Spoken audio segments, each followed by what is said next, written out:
فلا هادي له ونشهد أن لا إله إلا الله وحده لا شريك له ونشهد أن سيدنا وسندنا وحبيبنا وشفيعنا ومولانا محمدا عبده ورسوله. أعوذ بالله من الشيطان الرجيم. بسم الله الرحمن الرحيم. ويرفع الله الذين آمنوا منكم والذين أوتوا العلم درجات. صدق الله العظيم. اسٹیج پر رونق افروز نہایت ہی معزز موقر محترم علماء کرام، خطباء اعظام، شعراء ذی وقار، معزز سامعین، بزرگوں اور دینی بھائیوں، پردہ نشین مائیں اور بہنوں، اجلاس کا دوسرا دن ہے اور دوسرے دن کا بھی آخری وقت ہے.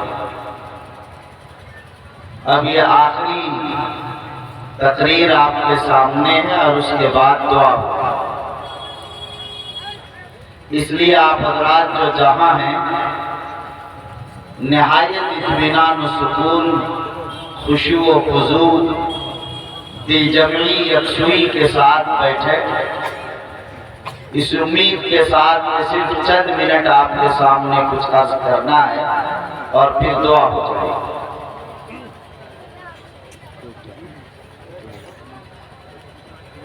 دیکھیے، مدرسہ فلاح المسلم سکسونا بلوہ، جس کا آج سالانہ عظیم الشان جلسہ ہے، جس میں آپ تمام حضرات تشریف لائے ہیں، ظاہر ہے کہ جلسہ کتنی محنت اور کتنی امنگوں کے ساتھ سجایا جاتا ہے، بسایا جاتا ہے، وہ انہی عزائم کی بنیاد پر کہ ادارے کی کارکردگی بھی سامنے آ جائے، ادارے کا تعارف بھی ہو جائے، ادارے کا تعاون بھی ہو جائے اور ادارے کی تعلیمی تربیتی ترقیات بھی ہوں اور مستقبل میں اس کی ترقیات کے کچھ عزائم اور منصوبے بھی سامنے آ جائیں. یہی مقصد ہوتا ہے. چند سالوں قبل جب اس مدرسے کی بنیاد رکھی جانی تھی، اس وقت میں حاضر ہوا تھا اور اس مدرسے کے لیے کھیت میں ایک نشان لگایا گیا تھا، یہاں پر بنانا چاہتے ہیں. وہاں پر بنیاد رکھی گئی اور اس طرح سے اس کا آغاز ہوا. میں نے کہا تھا کہ یہ ادارہ آباد ہوگا اور یہ جو بیج بوئی جا رہی ہے یہ تناور درخت کی شکل اختیار کرے گا اور یہ بہت معمولی سا مگر سرسبز و شاداب گلسنہ بن جائے گا. اور یہ وہ مقام ہے کہ جس مقام پر اللہ کے کلام کی برکت اور اللہ کے رسول سرکار دو عالم صلی اللہ علیہ وسلم کے مہمانان اعظام کی برکت سے اور اللہ کے گھر اور رسول اللہ کے گھر کی برکت سے یہ پورا علاقہ آباد ہو جائے گا. کون جانتا تھا کہ یہ روڈ بھی نہیں، سڑک بھی نہیں، کچھ بھی نہیں. اللہ تعالیٰ نے چند سالوں کے اندر ہی اتنی بڑی تبدیلی پیدا کی اور اتنا بڑا انقلاب پیدا ہوا. چند سالوں کے بعد ہم نہیں ہوں گے، ادارہ ہوگا. ہم نہیں ہوں گے، یہ مدرسے ہوں گے. ہم نہیں ہوں گے، اپنی قبروں میں ہوں گے، مگر یہ مسجدیں اللہ کا گھر ہے جو آباد رہے. یقین مانیے کہ بندہ مومن جو کر گزرتا ہے وہی اصل کام آتا ہے۔ اس گاؤں سے تو میرا بڑا پرانا تعلق ہے، ہم سمجھتے ہیں کہ جب سے ہوش سنبھالا تب سے اس گاؤں کو میں جانتا ہوں۔ ماسٹر عتیق صاحب جو ماسٹر ریحان صاحب اور مکھیا ربان صاحب کے والد تھے، بڑے نیک پرہیزگار اور صالح آدمی، وہ ہمارے گاؤں کے اسکول میں ہی پڑھاتے تھے اور میرے ہی گھر پر رہتے تھے۔ ایک لمبا عرصہ سن 2000 میں جب میں دیوبند میں آیا اور 2003 میں جب میں مدرس ہوا دارالعلوم میں، تو 2003 میں پہلی بار میرا جانا ہوا دہلی، دارالعلوم دہلی کے اجلاس میں، بنگالی مارکیٹ میں۔ مولانا قاسم نوری صاحب اس ادارے کے ذمہ دار تھے۔ اس زمانے سے مولانا سے تعلق آج 20-22 سال ہو گئے، اور یہاں جو بڑی تعداد میں بچے پڑھتے تھے جو مجھ سے تعلق رکھتے تھے دیوبند اور اس کے اطراف کے مدرسوں میں، ایک حافظ شاہد مرحوم تھے جن کا انتقال ہو گیا، وہ بھی، اور ہمارے مولانا عبدالقدوس کے بھائی حافظ عاشق الہی، یہ دونوں بھی مجھ سے بہت قریب تھے بچپن سے۔ اسی دعوت پر جب یہاں آنا ہوا تھا اسی موقع پر یہ بنیاد رکھی گئی۔ دوبارہ یہ تعلق پرانا ہے، اور میں نہ معلوم کتنی بار آ گیا اس گاؤں میں، لگتا ہے 4-5 بار ہو گیا۔ دیکھیے اللہ تعالیٰ نے آپ کی آبادی کو نوازا بھی ہے، اور اللہ تعالیٰ نے علم اور تعلیم اور تربیت ساری چیزوں سے نوازا، اور یہ سلسلہ رکا نہیں، ابھی اللہ نواز رہے ہیں ماشاءاللہ۔ لیکن جب نوازشات ہوتی ہیں اور انعامات ہوتے ہیں تو پھر اس کا سنبھالنا اللہ کے شکر کے ذریعے ہوا کرتا ہے۔ اگر آپ اللہ کا شکر ادا کرتے رہیں گے، نعمت کا شکریہ ادا کرتے رہیں گے، شکران نعمت کرتے رہیں گے، اللہ نعمتوں میں اضافہ فرماتے رہیں گے۔ اور اگر آپ نے نعمتوں میں شکریہ ادا نہیں کیا تو اللہ نعمت چھین لے گی۔ کبھی مجھے معلوم ہوا کہ بڑی تعداد میں یہاں ٹیچرز ہیں ماشاءاللہ، ماسٹر ہیں، کئی اسکولز ہیں، ادارے ہیں، قائم ہو رہے ہیں مستقبل میں اسکولز، بڑے بڑے کام ہو رہے ہیں ماشاءاللہ۔ یہ اللہ کا انعام ہے، اللہ کی نعمت ہے، اس کا شکریہ ادا کرنا چاہیے۔ اس کا شکریہ یہی ہے کہ اللہ نے دولت دی تو اللہ کی راہ میں خرچ کیجیے۔ اللہ تعالیٰ نے نوازا ہے تو اللہ کے بندوں کو یاد کیجیے۔ کیسے کریں گے آپ؟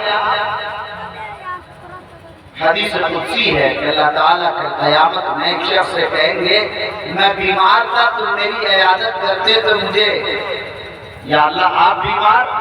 انہیں کہا جائے گا کہ فلاں بندہ بیمار تھا، اگر تم اس کا خیال کرتے تو گویا میرا خیال کرتے۔ میں بھوکا تھا تم نے نہیں کھلایا، یہی جواب دیا جائے گا۔ میں پیاسا تھا اللہ فرمائیں گے نہیں پلایا۔ ان سب کا کیا مطلب ہے؟ اس کا مطلب صرف یہی ہوتا ہے کہ اللہ کے غریب بندوں کی خدمت، مخلوق خدا کی خدمت اللہ کی، وہ اللہ کا شکریہ ادا کرتا ہوں۔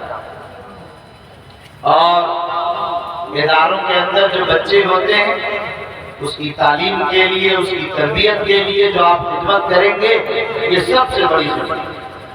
میں کہا کرتا ہوں کہ لوگوں، اگر آپ نے زکوٰۃ دیا، صدقہ دیا، ایک غریب کی ضرورت پوری ہوگی، ایک ثواب ملے گا، مگر آپ نے اپنی زکوٰۃ و صدقات اپنے ایسے رشتہ دار بندوں کو دیا، دوہرا ثواب ملے گا، ایک تو صدقہ کا، زکوٰۃ کا، دوسرے کہ آپ نے اپنی رشتہ داری کا خیال کیا، صلہ رحمی کا بھی ثواب، ڈبل ثواب مل جائے گا۔ لیکن اگر آپ نے اپنی زکوٰۃ اور اپنا صدقہ کسی مدرسے کے طالب علم کے لیے مدرسے والوں کو دیا 4 ثواب ملے۔ ایک تو آپ کی زکوٰۃ آپ نے ادا کی، اس کا ثواب ملے گا۔ دوسرا ثواب آپ کو یہ ملے گا کہ آپ نے ایک غریب بندے کی ضرورت پوری کی۔ تیسرا اجر یہ ملے گا کہ آپ نے تعلیم کی اشاعت کی، تعلیم کی ترویج کی، تعلیم کو عام کیا۔ اور چوتھا ثواب یہ ملے گا کہ آپ نے دین کی تعلیم کی اشاعت کی ہے، گویا دین اور اسلام کی حفاظت اور تحفظ کا سامان آپ نے کیا۔ تو ایک ساتھ کئی ثواب مل جاتے ہیں اور مدرسوں کی آپ خدمت کرتے ہیں۔ اللہ تعالیٰ نے آپ کا ادارہ دیا، یہ مدرسہ فلاح المسلم ہے، یہاں لڑکیاں پڑھتی ہیں۔ ظاہر ہے کہ بچیوں کی تعلیم میں آپ جانتے ہیں کہ ایک عورت اگر پڑھ لے تو گویا پورا خاندان اور گھر پڑھ لیتے ہیں۔ بڑا اجر و ثواب ہے میرے بھائیوں۔ یاد رکھیے اچھی طرح، آج ہمارے یہاں کلمہ بھی درست نہیں، ایمان کے لالے پڑے ہوئے ہیں، ارتداد کی ہوا چل رہی ہے۔ ایمان و یقین کی بیج ہمارے اپنے بچوں میں مضبوطی سے بونا ہوا۔ اسکولوں میں پڑھائیے، کالجوں میں پڑھائیے، آپ اسے جو چاہیں کورس کرائیے، مگر دین کی بنیادی تعلیم سکھانا ان مدرسوں میں، ان مکاتب میں اتنا ہی ضروری ہے جیسے انسان کے لیے اپنی جان کا بچانا ضروری ہے۔ جان سے زیادہ دینی تعلیم کا حاصل کرنا زیادہ ضروری ہے۔ اس لیے میرے بھائیوں کہا گیا کہ باپ سے زیادہ استاذ کا ہوتا ہے۔ باپ نے تو آپ کو پیدا کر دیا، لیکن استاذ نے آپ کو دین کی تعلیم سے آراستہ کیا، تو استاذ کا زیادہ حق ہو جاتا ہے ماں باپ سے۔ اسی بنیاد پر انہوں نے آپ کے ایمان کو بچایا، انہوں نے آپ کی جان کو بچایا۔ اس لیے میرے بھائی، آپ ان اداروں کی قدر کیجیے، اس کا تحفظ کیجیے۔ یقین مانیے اس بات کو اچھی طرح کہ جب تک یہ مدارس باقی رہیں گے، یہ مراکز باقی رہیں گے، یہ مراکز تعلیم کے ادارے باقی رہیں گے، خانقاہیں باقی رہیں گے، یہ تعلیم کے ادارے باقی رہیں گے، مسلمان اور اسلام باقی رہے گا، یہ قرآن اور حدیث باقی رہیں گی، یہ نماز اور روزے باقی رہیں گے، یہ نظام شمس و قمر چلتا رہے گا۔ لیکن جس دن یہ مدرسے ختم ہو جائیں گے، خانقاہیں بند ہو جائیں گے، تبلیغی جماعت کے مراکز بند ہو جائیں گے، دین کی خدمت کے ادارے بند کر دیے جائیں گے، یہ تنظیمیں بند ہو جائیں گی، یہ ادارے سوکھ جائیں گے، خشک ہو جائیں گے۔ تعلیم اور خدمت کے جتنے مراکز ہیں، ان تمام مراکز میں اصل مرکز مدرسہ ہے، اصل مرکز مکتب ہے۔ اگر یہ مدرسہ ہوگا تو تبلیغی جماعت کے مراکز کو بھی افراد ملتے رہیں گے، خانقاہوں کو بھی افراد ملتے رہیں گے، تنظیموں کو بھی افراد ملتے رہیں گے، تنظیموں اور جماعتوں جمعیتوں کو افراد ملتے رہیں گے، دین کے خدمتگار حاصل ہوتے رہیں گے، دین کے خدام ملتے رہیں گے، ائمہ ملتے رہیں گے، خطبہ مقررین ملتے رہیں گے، دعات و مصلحین ملتے رہیں گے۔ اگر یہ مدارس نہیں ہوں گے، کسی بھی ادارے کو افراد نہیں مل پائیں گے۔ اس لیے میرے بھائیوں، ان چھوٹے چھوٹے اداروں کو آپ معمولی نہ سمجھیے، یہ ادارے اتنے غیر معمولی ہیں کہ اسی ادارے کی نسبت ہے محمد رسول اللہ صلی اللہ علیہ وسلم کے صفہ کے چبوترے سے۔ صفہ کے چبوترے پر بھی حضور نے مدرسہ قائم کیا، اور حضور نے اسی صفہ پر بیٹھنے والے طلباء کو پڑھایا۔ اسی لیے حضور نے اپنا نام جو رکھا، انما بعثت معلما، میں معلم بنا کر بھیجا تھا۔ یہ نہیں کہا کہ انما بعثت کیا کہتے ہیں کہ مبلغا، انما بعثت اور زکیہ، انما بعثت تقیہ، انما بعثت صوفیہ، انما بعثت مجاہدہ۔ یہ نہیں کہا کہ میں جہاد کے لیے پیدا کیا، میں خانقاہ میں تزکیہ نفس کے لیے پیدا کیا، میں فلاں اور فلاں۔ اگر اعلان کیا، اپنی شناخت بتائی، انفرادی شان بتائی، اپنا تشخص بتایا، اپنا اصل تعارف کرایا، اپنا اصل مقصد بتایا، سب سے عظیم مقصد جو بتایا وہی بتایا کہ میں تعلیم دینے والا بنا کر اس دنیا میں بھیجا گیا ہوں، میں معلم ہوں۔ اسی لیے اسی بنیاد پر اللہ نے بھی اپنے آپ کو معلم بتایا، معلم کائنات۔ اللہ نے تعلیم دی جبرائیل کو، اور جبرائیل نے تعلیم کو پہنچایا محمد رسول اللہ صلی اللہ علیہ وسلم۔ اس لئے میرے بھائیوں، تعلیم کے جو مراکز ہیں بڑے بنیادی ضرورت ہے، چاہے وہ مکتب ہو، چاہے وہ مدرسہ ہو، چاہے وہ اسکول ہو، چاہے وہ کالج ہو، میڈیکل کالج ہو، سائنس کالج ہو، لا کالج ہو، کوئی بھی ہو، تعلیم کے جتنے مراکز ہیں سب بنیادی طور پر دینی اور دنیاوی تعلیم کی تقسیم تو یہ درست نہیں ہے کہ دین کی تعلیم اور دنیا کی تعلیم۔ اللہ کے رسول نے جو بتایا حدیث میں، وہ فرمایا علم نافع، نفع بخش، مفید۔ جس علم سے امت کو نفع پہنچے گا وہ علم دین کا علم ہوگا، اور جس علم سے امت کو نفع نہیں پہنچے گا وہ دین کا علم نہیں کہلائے گا۔ وہ علم دین کا کہلائے گا جو اللہ کی معرفت تک پہنچائے گا، جو اللہ کی ذات تک، اللہ کی معرفت تک، اللہ کے توکل تک، اللہ کی خشیت تک، اللہ کی یاد تک نہیں پہنچائے گا، وہ علم نہیں ہے۔ اسی لئے میرے بھائیوں، اگر کوئی ڈاکٹر بنتا ہے، چارٹر اکاؤنٹنٹ بنتا ہے، پائلٹ بنتا ہے، آئی ایس بنتا ہے، آئی پی ایس بنتا ہے، بڑی بڑی ڈگریاں حاصل کرتا ہے، مگر مقصد اللہ کی رضا اور اس کی خوشنودی ہے، تو یقین مانیے اللہ کی رضا اور خوشنودی اگر مقصد ہے، مخلوق خدا کی خدمت ہے، نیت اس کی ہے، تو یقین مانیے کہ وہی دین بن گیا۔ اور اگر ایک شخص عالم ہے، مفتی ہے، قاضی ہے، محدث ہے، مفسر ہے، مگر یہ سب کچھ اس لیے ہے کہ دنیا کمانے کے لیے، دنیا میں نام کمانے کے لیے، دنیا میں شہرت اور چرچے کے لیے، مجھے لوگ مقرر کہنے لگ جائیں، مجھے لوگ بزرگ کہنے لگ جائیں، مجھے لوگ ہدیہ دینے لگ جائیں، مجھ سے لوگ تعویذ لینے لگ جائیں، اگر یہی مقصد ہے یقین مانیے کہ یہ علم بھی نفع بخش نہیں رہا جس سے دنیا کمایا گیا، وہ علم بھی دنیا بن گیا۔ تو اللہ کیا دین اور دنیا کی تقسیم نہیں، اللہ کیا نفع بخش کے لیے جو علم اللہ تک پہنچائے وہ دین علم کہتا ہے۔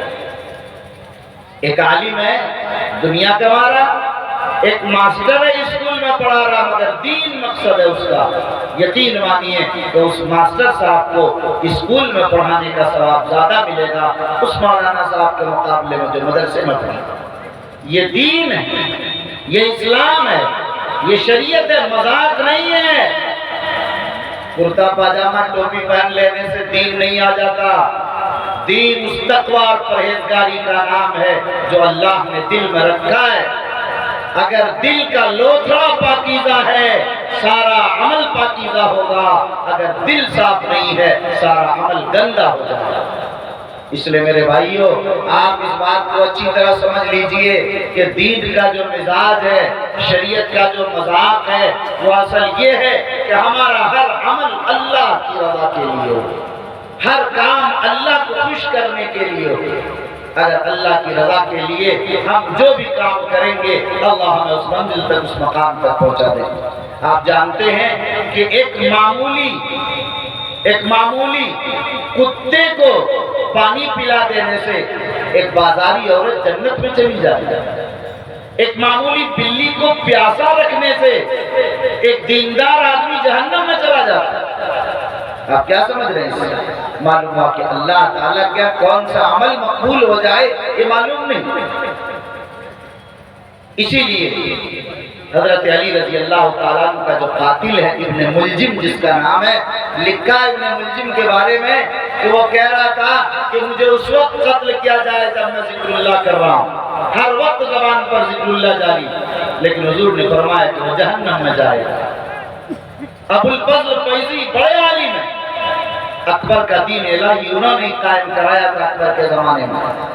یہ ابو الفضل فیضی اتنا بڑا عالم، اتنا بڑا مفسر کہ قرآن مجید کی پوری تفسیر عربی زبان میں لکھی اور بغیر نقطے والے حروف سے پورے قرآن کی تفسیر لکھ دی۔ کتنا علم رہا ہوگا، نقطے والا حرف استعمال نہیں کیا، بغیر نقطے والے حرف سے عربی زبان میں پورے قرآن کی تفسیر لکھ دی ابو الفضل فیضی نے۔ لیکن یہ کون ہے؟ یہ وہ ہے جنہوں نے صحیح دین کو برباد کر کے، اکبر کو گمراہ کر کے دین الہی قائم کروایا۔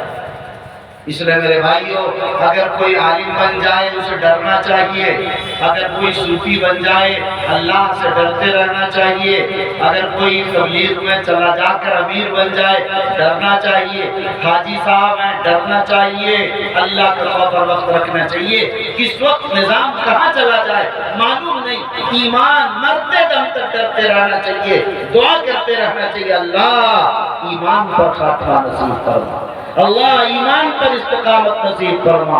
اسی لیے آپ حضرات کو میں ایک نصیحت کرنا چاہتا ہوں کہ لوگوں اس دعا کو ہر آدمی یاد کر لے، ربنا لا تزغ قلوبنا بعد إذ هديتنا وهب لنا من لدنك رحمة إنك أنت الوهاب۔ اس دعا کو جو پڑھے گا اللہ اس کا خاتمہ ایمان پر کرے گا، وہ ایمان سے نہیں پھرے گا، ارتداد سے بچ جائے گا۔ اس لئے میرے بھائیوں، اپنی نمازوں میں اس دعا کو آپ مانگتے ہیں، اس دعا کو یاد کر لیجئے اور مانگا کیجئے تاکہ اللہ ایمان پر آپ کو قائم رکھے۔ بڑے اللہ والے جنید بغدادی اور شبلی کے زمانے ایک معمولی سی بات پر اللہ نے ساری ولایت چھین لی۔ ایک بزرگ ہیں راستے میں جا رہے ہیں، کتے کا بچہ نالا میں پڑا، اس کو نکال کے باہر ڈال دیا، اس کو دھو دیا، صاف کر دیا، کتا چل پڑا، ولایت کے مقام تک پہنچا۔ ایک شرابی پڑا ہوا، لات سے نہیں مارا، گزرنے والے نے اس کا منہ دھو کے اس کو ٹھیک ٹھاک کر دیا، اللہ نے ولایت کے مقام تک پہنچا۔ میرے بھائیوں، خدمت خلق کا مزاج بنائیے، چھوٹی چھوٹی عبادات کو تلاش کر کے کرنا سیکھیے اور اللہ سے ہر وقت ڈرتے رہیے۔ کبھی کبر و غرور کے شکار مت ہوئیے، کبھی اپنے کو دوسروں سے برتر اور دوسروں کو اپنے سے کم تر خیال مت کیجیے۔ اللہ کا مقام، اللہ کے ہاں کس کا مقام کتنا بلند ہے ہم اور آپ نہیں جانتے اس بات کو۔ اس لئے میرے بھائیوں، اس دین کا مسئلہ یہ ہے کہ یہاں ڈرتے رہنا چاہیے، امید اور خوف کے درمیان جینا۔ اگر یہ بات آئے کہ دنیا جنت میں کوئی نہیں جائے گا اس مجلس میں مگر صرف ایک آدمی، تو اللہ سے امید اتنی رہنی چاہیے، کہنا چاہیے کہ انشاءاللہ وہ میں ہی جنت میں جاؤں، اور ڈرنا اتنا چاہیے۔ فرمایا کہ اگر کہا جائے کہ اس مجلس میں سے سارے لوگ جنت میں جائیں گے، صرف ایک شخص جہنم میں شاید چلا جائے، تو ڈرنا چاہیے کہ شاید وہ شخص میں ہی نہیں۔ جنید بغدادی کا تو مشہور مسئلہ ہے، مشہور واقعہ ہے، نماز استسقاء کی صورت ہے۔ کہا گیا کہ ایک بندہ ہے یہاں جس کی وجہ سے بارش نہیں ہو رہی ہے۔ جنید بغدادی جو اپنے وقت کے بڑے بزرگ اللہ والے تھے، وہ مسجد سے نکل گئے کہ شاید میری وجہ سے بارش ہوتی ہے۔ یہ ہے میرے عزیز و شریعت کا یہ مزاج و مزاج۔ آج تو ہم کبر میں، غرور میں، لڑائی میں، جھگڑے میں، آگے بڑھنے میں، دوسروں کی ٹانگ کھینچنے میں، حسد میں، کینہ میں، نہ معلوم کن کن بیماریوں میں ایسے الجھے ہوئے لگتا ہے کہ کئی سو سال کے لیے اس دنیا میں آئے، لگتا ہے کہ مرنا ہی نہیں ہے شاید۔ نفت العرب کے اندر ایک واقعہ لکھا ہے کہ دجلہ کے کنارے ایک شخص نے ایسی عمارت تعمیر کی، 90 سال کی عمر ہو گئی، بڑی زمین خرید کر ایک عمارت تعمیر کی 300 سال کے لیے۔ تو ایک بزرگ وہاں سے گزرے، انہوں نے کہا ان سے تعمیر کرنے والے سے کہ آپ کو پتا ہے کچھ کا کیا؟ کہا کہ ملک الموت کا انتقال ہو گیا۔ کہا اچھا؟ کہا کہ اگر انتقال نہ ہوتا ملک الموت کا تو یہ 90 سال کی عمر میں 300 سال والی مضبوط عمارت کیوں تعمیر کرتا؟ آج یہی صورتحال ہوگی، قبر کی اندھیری کوٹری کا انتظام تو کچھ نہیں، توشہ آخرت زاد سفر تو کچھ نہیں ہے، مگر دنیا بنانے کے لیے ہم کتنی محنتیں کر رہے ہیں، اپنی اولاد تک کے لیے دنیا بنا رہے ہیں۔ میرے بھائیوں، اولاد آپ کے کام نہیں آئے گی کہ اولاد آپ کے لیے صدقہ جاریہ اور ایصال ثواب کرے۔ اپنی زندگی میں اپنی آخرت پہلے بنائیے، اپنی اولاد، اپنے اہل و عیال کی آخرت بنائیے، اسی کے لیے آپ آئے ہیں۔ اگر آپ یہ سوچیں کہ میری اولاد میرے لیے کرے گی، یہ ایسے ہی غلط ہے جیسے آپ اپنے ماں باپ کے لیے نہیں کر رہے ہیں جو مر چکے، آپ کی اولاد بھی آپ کے لیے نہیں کرے گی۔ 6 مہینہ، سال بھر، 2 سال، 3 سال، 4 سال یاد رہے گا، اس کے بعد تو یاد بھی شب برات ہی میں آئیں گے صرف، اس کے علاوہ کبھی یاد بھی نہیں ہے۔ تو میرے بھائیوں، کہنے کا مقصد میرا صرف یہ تھا کہ آپ حضرات کے سامنے تقریریں ہو چکی، کوئی لمبی چوڑی بات نہیں کرنی، آپ کو صرف یاد دلانا تھا کہ جس مدرسے کے اجلاس میں بیٹھے ہیں، یہ مدارس بڑے قیمتی ہے، یہ تعلیم کے مراکز بڑی اہمیت کے حامل ہیں۔ اگر آپ نے اپنا رشتہ اس سے جوڑ لیا، اگر آپ نے اپنا تعلق اس سے بنا لیا، یقین مانیے کہ آپ کامیاب کامران ہو جائیں گے۔ اسی لیے حدیث میں فرمایا گیا کہ لوگوں عالم بن جاؤ یا طالب علم بن جاؤ یا علماء سے محبت کرنے والے بن جاؤ یا ان کی بات سننے ماننے والے بن جاؤ، اس کے علاوہ کچھ مت بننا ورنہ ہلاکت مقدر ہو جائے۔ اسی طرح یہ بھی یاد رکھیے، اچھی طرح آپ کے ذہن میں رہنی چاہیے کہ جب تک آپ کے ان سے آپ نہیں جڑیں گے، اس نظام سے کامیابی مقدر نہیں ہے۔ کیوں؟ اس لیے کہ یاد رکھیے، جب آدمی ایک بچے کو حافظ قرآن بناتا ہے وہ تو جنت میں جاتا ہی، ماں باپ تو جاتے ہی ہیں، 10 رشتہ دار بھی جنت میں چلے جاتے ہیں۔ اسی لالچ میں ہی آدمی کو ضرور چاہیے کہ ہمارے اعمال تو کچھ نہیں، کم از کم اپنی اولاد کو حافظ قرآن ہی تو بنا۔ آپ کی اولاد حافظ قرآن نہیں بن رہی، اپنے بھتیجے کو بنا لیجیے، اپنے گھر کے افراد کو بنا لیجیے۔ گھر کے افراد نہیں ہے یا نہیں بن رہے، کسی ایک قریب طالب علم کو حافظ قرآن بنا لیجیے۔ آپ مدرسے میں جائیے، مولانا عبدالقدوس صاحب سے کہیے کہ مولانا ایک بچہ یا ایک بچی ہماری طرف سے حافظ قرآن بنانے کے لیے ہم ان کے لیے خدمت کرنا چاہتے ہیں۔ ہاسٹل کا نظام آپ کے یہاں شروع ہو گیا ہے، اب باضابطہ ہم ایک بچے کا خرچ اٹھانا چاہتے کرنا چاہتے ہیں، وہ آپ کو بتائیں گے کہ 10,000 روپے ہمارا خرچ ہے۔ آپ نے کہا کہ ٹھیک ہے 10,000 روپے لیجیے۔ ایک بات سمجھیے اچھی طرح، اگر آپ نے 4 سال دیا 10,000 روپے اور 4 سال میں ایک بچہ ایک بچی حافظ قرآن ہو گیا یا ہو گئی، 40,000 لگے آپ کے 4 سال میں، پتہ بھی نہیں چلے گا دیتے ہوئے آپ کو۔ لیکن اگر حافظ ہو گیا آپ نے اپنی آخرت کا سامان کر لیا۔ کتنا بڑا، کتنی آسان ہے جنت، کتنا آسان ہے، ذرا اندازہ تو کیجیے۔ لیکن یہ وہی ہے، غیب پر یقین کرنا اصل جنت کا سامان ہے۔ مشہور واقعہ ہے کہ ہارون رشید نے خواب میں دیکھا جنت میں زبیدہ کے محل کو جانا چاہا، روک دیا گیا، نہیں زبیدہ کا محل ہے، بادشاہ سلامت آپ کو اجازت نہیں جانے کی۔ صبح پوچھا اپنی بیوی زبیدہ سے کہ کیا کر لیا تم نے کہ جنت میں تیرا محل دیکھا میں نے خواب میں، فرشتوں نے مجھے نہیں جانے دیا۔ زبیدہ نے کہا معاملہ تو کچھ نہیں ہے، لیکن کل بہلول مل گئے تھے راستے میں۔ بہلول اس زمانے کے بزرگ تھے جو دیوانہ تھے، تو بہلول مل گئے راستے میں، وہ مٹی سے کچھ کھیل رہے تھے، الگ الگ گھروندے جیسے بچے بناتے ہیں، بہلول ایسے ہی بنا رہا۔ بہلول نے سے میں نے میرا قافلہ گزر رہا تھا، زبیدہ نے کہا سواری روک کر بہلول سے میں نے کہا کہ بہلول کیا کر رہے ہو یہ؟ بہلول نے کہا کہ جنت میں محل تعمیر کر رہا ہوں، جنت کے مکانات ہیں۔ کہا تمہیں چاہیے زبیدہ؟ کہا کہ ہاں چاہیے۔ کہا کہ لاؤ 1,000 درہم۔ میں نے 1,000 درہم مذاق میں دے دیا کہ چلو جب مانگ رہا دے، 1,000 درہم دے دیا تھا کہ اس کی مدد ہو جائے گی، مجھے کیا پتا۔ انہوں نے کہا کہ جنت میں واقع تمہارا محل میں نے دیکھا۔ اب ہارون رشید صبح ہوتے ہی بہلول کی تلاش میں نکل گئے۔ بہلول نے دیکھا، دور سے پوچھا بادشاہ کیا ہے؟ کہا کہ بہلول ہمیں بھی جنت چاہیے، چاہے جتنے میں لے لو۔ کہا کہ وہ تو زبیدہ کو 1,000 میں مل گیا، لیکن تم اگر پوری سلطنت بھی دے دو تو جنت نہیں دے سکتا۔ اس لیے کہ انہوں نے بلا دیکھے جنت لی ہے۔ اب تم خواب میں دیکھ چکے ہو، تب آ رہے ہو جنت لینے، اب تو پوری دنیا بھی دے دو گے تو جنت حاصل ہوگا۔ تو میرے بھائیوں، غیب کی بنیاد پر یہ جو پورا ایمان، پورا اسلام، اللہ کے رسول سب غیب پر ہے۔ آپ نے یہ نہیں دیکھا کہ اللہ کہاں اور کون اور کیا، آپ نے محمد رسول اللہ صلی اللہ علیہ وسلم کو نہیں دیکھا، قرآن کے اللہ کی کتاب ہونے کو آپ نے نہیں دیکھا، مگر سب پر یقین کرتے ہیں کہ اللہ ایک ہے، اللہ کا کوئی شریک نہیں، محمد اللہ کے سچے رسول اور بندے ہیں، قرآن اللہ کی سچی پکی کتاب ہے، یہی ہمارا دستور اور نظام ہے، یہ آپ پورا یقین رکھتے ہیں۔ یہی غیب پر ایمان لانا، یہی اصل ایمان ہے۔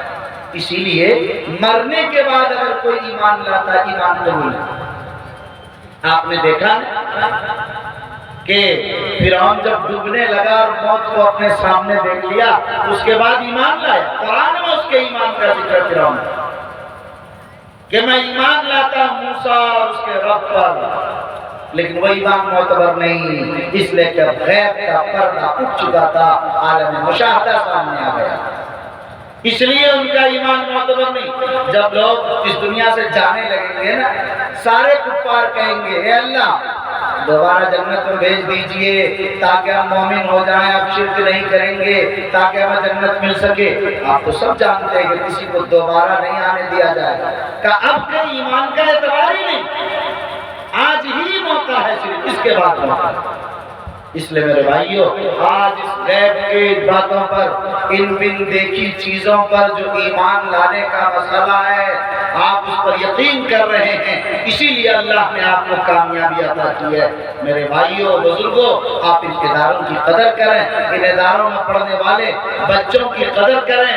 آج صرف اس کی بنیاد پر یہ جو نظام کائنات چل رہا ہے، شمس و قمر، بحر و بر، یہ سورج و چاند، یہ ستارے، یہ دریا، یہ اونچے اونچے بل کھاتے ہوئے پہاڑ، یہ سب کچھ، سارے آفتاب، یہ ساری مقدمیاں، یہ ساری دنیا کی خوبصورتیاں، یہ ساری چمک دمک، دن کا آنا رات کا جانا، دن کا گھٹنا رات کا بڑھنا، یہ سارا نظام عالم جو ہے، یہ سارا نظام کائنات، یہ صرف اسی بنیاد پر چلتا ہے۔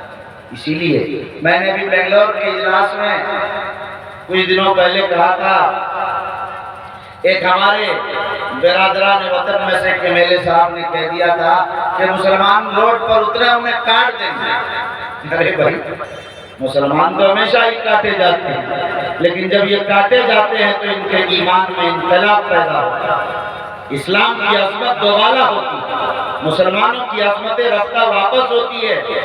یہ ایمان و یقین کے مشکل حالات میں، شہادت اور قربانیوں کی رنگین تاریخ میں اسلام پلا اور بڑا ہے۔ مسلمان نہ اس سے ڈرتے ہیں، نہ خوف کھاتے ہیں، مسلمان جھکتے نہیں، اس لیے کہ صرف ایک در خدا کے دربار میں جھکتا ہے، یہ دنیا کے کسی بھی تو علی سینا کے دربار میں، یہ دنیا کے کسی فارابی اور افلاطون کے دربار میں، یہ دنیا کے کسی شہنشاہ اور سلطان کے دربار میں مسلمان نہیں جھکتا ہے۔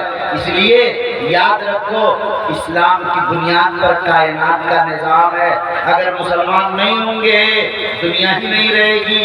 میں نے کہا اس کی دلیل جانتے ہو؟ یاد رکھنا، اس دنیا کی روح ایمان ہی، جس دن اس دنیا میں اللہ اللہ ایک بھی کہنے والا نہیں ہوگا، قیامت قائم ہو جائے گی۔ کیوں؟ اس لیے کہ روح ختم ہو، اللہ اللہ ہی روح ہے اس کائنات کی۔ جس دن روح زمین پر ایک بھی کلمہ طیبہ لا الہ الا اللہ کہنے والا نہیں ہوگا، دنیا میں قیامت قائم ہو جائے گی۔ اسرافیل سور پھونک دیں گے۔ اسرافیل سور لے کر کیوں کرے؟ یاد رکھیے بلوا کے مسلمانوں، اسرافیل سور لے کر سور پھونکنے کے لیے کہ قیامت قائم ہوگی، کھڑے اور انتظار کر۔ آج پوری دنیا سے کلمہ مٹ جائے، آج اسرافیل سور پھونکے۔ اس لیے اگر ساری دنیا کا نظام ہے تو مسلمانوں کی بنیاد پر یہ نظام چل رہا۔ جس دن اس کائنات میں مسلمان نہیں ہوگا، اس دن دنیا کی بساط لپیٹ دی جائے گی، دنیا ختم ہو جائے گی۔ گویا اسلام اور ایمان اور مسلمان اس دنیا کی محسن قوم ہے، جس کی وجہ سے دنیا کا نظام ہی چل رہا ہے۔ اس لیے مسلمانوں کو مٹانے کی بات نہ کی جائے۔ مسلمان مٹیں گے تو یہاں کوئی بچیں گے نہیں، مسلمان نہیں رہیں گے تو یہاں کوئی رہے گا بھی نہیں۔ جب تک مسلمان انہی کے مرہون منت دنیا کی قومیں مسلمان نہیں ہوں گی، دنیا کی قومیں نہیں ہوں گی، دنیا ہی نہیں ہوگی، سارا نظام پلٹ جائے گا، قیامت قائم ہو جائے گی، آخرت آ جائے گا، محشر کا نظام برپا ہو جائے گا۔ اس لیے میرے بھائیوں، آپ اس دولت ایمان کو رکھنے والے ہیں، آپ اپنے بچوں کو بتا دیجئے، اے میرے بیٹو، یہ ایمان کی دولت بڑی عظمت ہے۔ اگر ایمان کے ایک ٹکڑے کو ترازو کے ایک پر لے اور ساری دنیا ساتوں زمین و آسمان کو دوسرے پلڑے پر رکھ دیا جائے تو کلمے کا پلڑا جھک جائے۔ آپ اپنی اولاد کو بتا دیجئے کہ اے میری اولاد، یاد رکھو تم بلال حبشی کی اولاد ہو، جو بلال تپتے ہوئے ریت پر بھی عہد عہد کا نعرہ بلند کرتے تھے، اس لیے تم اپنی جان کو دے دو، اپنا مال تو قربان کر دو، اپنے گھروں پر بلڈوزر تو چلوا دو، اپنی عزت و ناموس کو لٹ رہا ہے لٹ جانے دو، لیکن ایمان کا سودا کسی حال میں مت کرنا۔ آپ اپنی بیٹیوں کے دلوں میں اس یقین کو بیٹھا دیجئے، اے میری بیٹیاں، تم سمیہ کی اولاد ہو، وہ حضرت سمیہ رضی اللہ تعالیٰ عنہ جسے کہا گیا، ابو جہل نے کہا سمیہ جسم کے 2 ٹکڑے ہو جائیں گے، کہہ دو کہ میں اللہ کو نہیں مانتی، کہہ دو کہ محمد کی رسالت کو تسلیم نہیں کرتی۔ سمیہ نے کہا ابو جہل ایک موت سے ڈراتے ہو، اگر اللہ 1000 جانیں دے اور 1000 مرتبہ تم جان لو تب بھی سمیہ اپنے 1000 جانوں کا نذرانہ تو دے سکتی ہے، مگر ایمان کو نہیں چھوڑ سکتی۔ محمد کی محبت جو مل گئی ہے اس محبت سے کبھی دستبردار نہیں ہو سکتی ہے سمیہ۔ ابو جہل نے شمال میں ایک اونٹ کو، جنوب میں دوسرے اونٹ کو ہٹا دیا اور سمیہ جو ٹکڑا ہو گئی، مگر کلمہ طیبہ لا الہ الا اللہ زبان پر جاری تھا۔ آپ کو بھی اپنی اولاد کو یہ بتا دینا ہوگا، اے میری بیٹیاں تم اسی سمیہ کی اولاد ہو، سب کچھ قربان کر لینا مگر کلمہ طیبہ لا الہ الا اللہ، ایمان کی عزت کو، ایمان کے ناموس کو کبھی مٹنے نہیں دینا ہے انشاءاللہ۔ اس لیے میرے بھائی، آج اس ایمان و یقین کی بیج کو بونے والا ادارہ ادھر عقیدت مدرسہ ہے، جس مدرسے کا یہ نظام چل رہا ہے۔ اسی ایمان و یقین کو تقویت پہنچانے والا ادارہ تبلیغی جماعت کا مرکز ہے۔ اسی ایمان و یقین میں اخلاص کا اعلیٰ درجہ اور اخلاص کے ساتھ خوشی و خضوع پیدا کرنے والا ادارہ خانقاہ ہے، اور اسی کی ترویج و اشاعت کے لیے یہ طویل جماعتیں، مراکز، یہ نظام، یہ تنظیمیں چل رہی ہیں۔ اس لئے میرے بھائیوں، یہ سارے شعبے آپس میں رفیق بن کر کام کریں، فریق بن کر کام نہ کریں، ایک دوسرے کے معاون، ایک دوسرے کے مددگار، ایک دوسرے کی محبت، ایک دوسرے کی دوستی، ایک دوسرے کی عظمت، ایک دوسرے کے ساتھ بھائی چارگی، ایک دوسرے کے ساتھ کندھے سے کاندھا، شانے سے شانہ، قدم سے قدم ملا کر کس طرح چلنا ہے، یہ سمجھ میں آ جائے کہ ایک باپ کی 5 اولاد ہیں جنہیں سب مل کر اپنے باپ کو تقویت پہنچانی ہے۔ اسلام وہی باپ ہے جس کی مختلف شاخیں ہیں، یہاں عقائد بھی ہیں، یہاں عبادات بھی ہیں، یہاں معاملات بھی ہیں، یہاں معاشیات بھی ہے، یہاں معاشرت بھی ہے، یہاں آداب بھی ہے، یہاں اخلاق بھی ہے، زندگی کی مختلف مراحل ہیں، ان سب کے مجموعہ کا نام اسلام۔ ایسا تو نہیں ہوتا اگر کسی کا عقیدہ درست ہے، نماز نہیں پڑھتا تو جنت میں جائے گا؟ نہیں جائے گا۔ تہجد گزار ہے، معاملات درست نہیں تو جنت میں جائے گا؟ نہیں جائے گا۔ معاملات درست ہیں، اخلاق درست نہیں، جنت میں نہیں جائے گا۔ اخلاق بھی اسلام کے بلند ترین اجزاء میں اسلام کا معاملہ ایسے ہے جیسے مولانا رومی رحمۃ اللہ علیہ نے ایک واقعہ لکھا۔ مولانا روم رحمۃ اللہ علیہ نے لکھا، ایک بادشاہ سلامت، انہوں نے کہا کہ میرے ہاتھ پر شیر کی تصویر بناؤ۔ شیر کی تصویر بنانے والے مصور نے تیزاب لے کر جب اس پر ڈالا اور بنانا شروع کیا، بادشاہ نے بڑی تکلیف ہو رہی۔ مصور نے کہا ہے بھائی تکلیف تو ہوگی، کیا بنا رہے ہو؟ کہا کہ شیر کی دم بنا رہے ہیں۔ کہا بغیر دم کے بھی شیر ہو سکتا؟ کہاں ہو سکتا؟ کہا چھوڑ دو شیر دم بنانا، آگے بنانا۔ ہاں بڑی تکلیف ہو رہی، بادشاہ نے چیخا۔ مصور نے کہا کہ بادشاہ تکلیف تو ہوگی۔ بادشاہ نے پوچھا کیا بنا رہے ہیں؟ کہا شیر کا پیر بنا رہے ہیں۔ کہا پیر کے بغیر بھی شیر ہو سکتا؟ کہا ہو تو سکتا مگر لنگڑا شیر کہلائے گا۔ ارے لنگڑا ہی صحیح، بنا دو۔ پھر بنانا شروع کیا۔ ہاں کیا ہوا بادشاہ؟ بادشاہ نے کہا بڑی تکلیف ہو رہی۔ کہا کیا بنا رہے ہو؟ مصور نے کہا کہ ہاتھ بنا، ارے ہاتھ کے بغیر بھی شیر ہو جائے گا، ایسے ہی بنا دو۔ کہا ہو تو جائے گا شیر مگر لولا شیر کر رہا ہے، ارے ایسے ہی بنا۔ پھر اور بنانے لگا، پھر چلایا، پھر کہا اس کے بغیر۔ تو مصور نے بڑی اچھی بات کہی، اس مصور نے کہا کہ بادشاہ سب کچھ تو بن جائے گا بس شیر نہیں بن پائے گا۔ اب بچا کیا بھی شیر کی چیز کا نام۔ بہت سے لوگ نماز پڑھتے ہیں تو معاملات درست نہیں ہیں، سمجھتے ہیں کہ ہم بڑے اللہ والے، جھوٹ بولتے، غیبت کرتے ہیں، کاروبار میں گڑبڑ کرتے ہیں، قرض لیتے واپس نہیں کرتے۔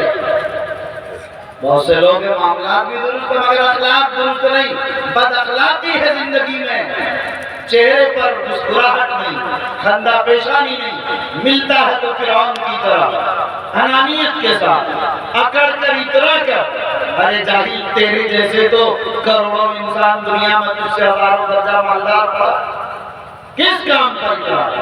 لا تمشی فی الارض مرحا، اللہ نے کہا زمین پر اکڑ کر مت چلو، کیوں چلتے ہو؟ انک لن تخرق الارض ولن تبلغ الجبال طولا، ارے کتنے اونچے ہو، پہاڑ سے زیادہ اونچے ہو، ارے کتنے بڑے ہو، زمین کو پھاڑ سکتے ہو پیر مار رہے بڑے زور سے۔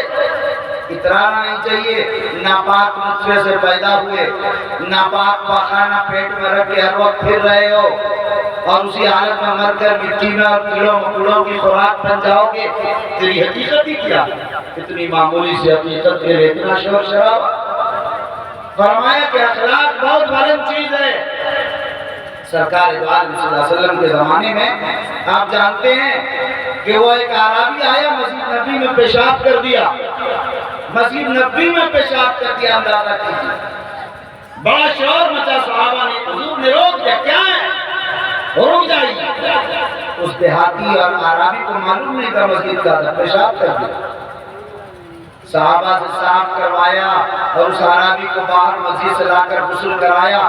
محمد رسول اللہ نے جو لولا کلمہ خلقت الافلاق محبوب کبریا راز و نیاز خداوندی کا مالک محمد رسول اللہ نے اپنے جسم و بدن کے جبے کو اتار کر اس اعرابی کو دیا پہنو، اور اپنی سواری دی، جاؤ اس سے پوچھو خرم۔ وہ اعرابی سوچ رہا تھا میں دنیا میں ہوئی جنت میں مجھے نہ تماچا مارا گیا، نہ ڈانٹا گیا، نہ کچھ کہا گیا، یہ کون لوگ ہیں کہ غسل بھی کر رہے ہیں، کپڑے بھی دے رہے ہیں، سواری بھی اچھی دے رہے ہیں، اور مجھے اس انداز میں رخصت کر۔ قبیلے میں پہنچنے کے بعد اس شخص نے اعلان کیا، ایھا الآباء والاجداد ایھا الاعزاء والاقارب۔ مورخین نے لکھا ہے کہ لوگوں کو جمع کیا، کہا میں نے ایک ایسے انسان کو دیکھا ہے کہ جو انسان بھی فرشتہ ہی ہو سکتا ہے، چلو چل کر ایمان قبول کر لیں۔ وہ قبیلے کا سردار تھا، 300 لوگ آئے، ایک ساتھ ایمان قبول کیا، پڑھا کلمہ طیبہ لا الہ الا اللہ محمد رسول اللہ۔